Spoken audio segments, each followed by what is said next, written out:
जय श्री कृष्णा। राधे राधे। कार्तिक मास महात्म अध्याय 28।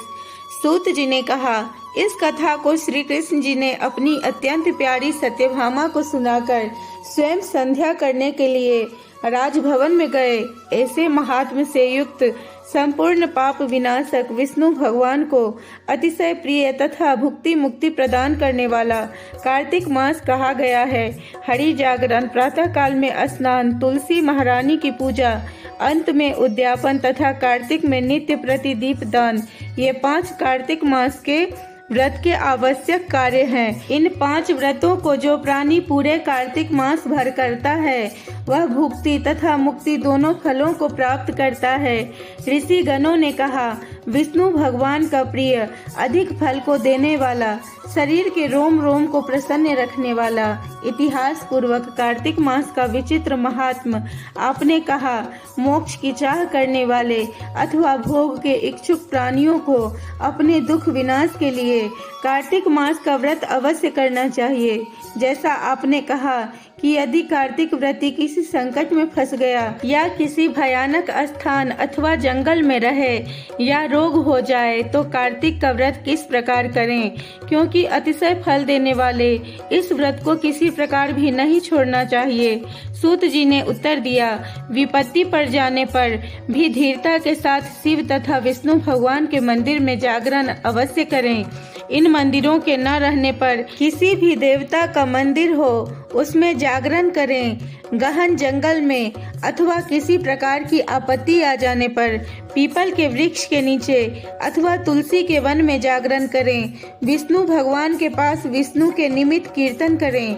इस प्रकार 1000 गोदान के बराबर फल मिलता है और उस कीर्तन में बाजा बजाने वाले को वाजपेय यज्ञ के बराबर फल होता है और नाचने वाला प्राणी समस्त तीर्थों में स्नान करने का फल प्राप्त करता है।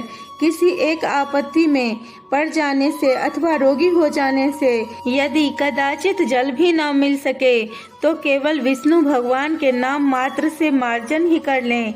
यदि उद्यापन की विधि न कर सकें तो व्रत की पूर्ति के लिए ब्राह्मणों को भोजन मात्र करा देवें, क्योंकि अलक्षित रूप विष्णु भगवान के लक्षित स्वरूप ब्राह्मण ही हैं। इनकी प्रसन्नता से सदा विष्णु भगवान निसंदेह प्रसन्न रहते हैं।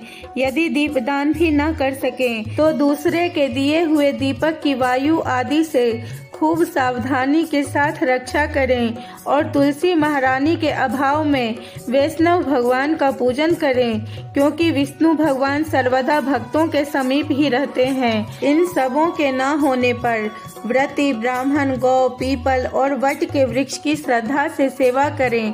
शौनकादि ऋषियों ने कहा, आपने गौ तथा ब्राह्मण के सदृश पीपल और वट वृक्ष को क्यों बताया है?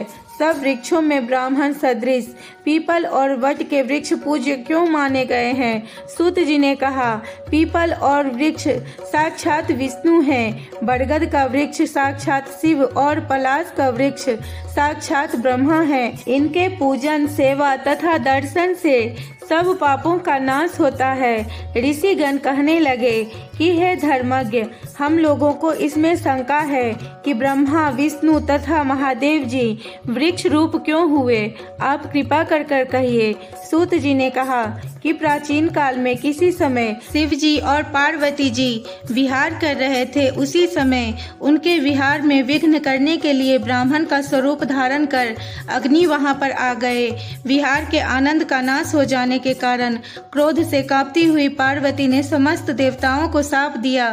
पार्वती जी ने कहा, हे देवताओं, विषय सुख को कीट पतंग आदि भी जानते हैं, उसमें आप लोगों ने देवता होकर विघ्न किया है, इसीलिए आप सब लोग वृक्ष हो जावें।